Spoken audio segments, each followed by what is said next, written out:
It's only week 2, but a playoff-worthy matchup between top-ranked South Dakota State and number 3 Montana State. The Jackrabbits, of course, winning last year's semifinal meeting on their way to the school's first FCS title. But talk to any South Dakota State player, and you quickly get the sense that there is zero complacency on this year's squad. We were harping on all summer long was just not getting complacent. And I know that's pretty easy coming off from a national championship. Everyone's saying that we're the number 1 team in the country.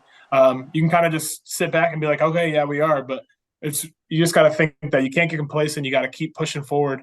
You got to keep getting better and better. New season, same goal for South Dakota State. Playing for Coach Rogers, he's not going to let you settle for average. And we talked about how last year's team, that's last year's team. And this is a whole new team. So just coming in with that work ethic, making each other better to try to be another championship team contender. We got a lot of guys returning, but it isn't the same team. And there's going to be a lot of guys that are going to end up stepping up that we didn't have last year, having that next man up. And we had a lot of that last year with a lot of injuries. So I'm just really excited for what this team's going to be this year. After routing Division II Western Oregon in Week 1, a game that saw 90% of the roster get snaps, the Jacks are preparing for a much stiffer challenge against Montana State and their 2-quarterback system. How they utilize the quarterbacks, it is very unique.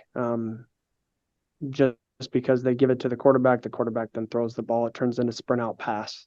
And then you got to remember that you still got to cover the quarterback as he runs away from the pocket because they may throw it back to him. So, yeah, it's a unique scheme. It's an explosive scheme.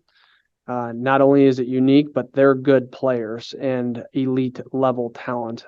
I think it's the best 1-2 quarterback punch in the country as far as how they use those guys. For the Bobcats, it's the first of 5 ranked away games on the schedule, including South Dakota State, who takes a 15-game win streak into the sold-out matchup in Brookings. Playing them 3 times in 2 years, we know who they are, and they know who we are. And it's just going to be whoever bring their best A game Saturday going to win. A Bobcats offense that averaged over 311 rushing yards and 42 points per game last season, going against a secondary in SDSU that led the country in interceptions the last 2 years, including 3 picks already this season. We are aggressive up front, and it all ties together. Our defensive line, we're able to rotate and keep people fresh and force the pocket to move or to force the quarterback to have hard throws. We attack the ball in the air and we play close to the hip and combat all the balls that are thrown into tight windows. And the world that we live in right now is an offensive world. I think it's easier, more and more, it's easier year in and year out of trying to create mismatches and one-on-one opportunities for the offensive player to make a huge play in a 50-50 opportunity. Kickoff Saturday between the Jackrabbits and Bobcats set for 6 p.m. Central on ESPN+.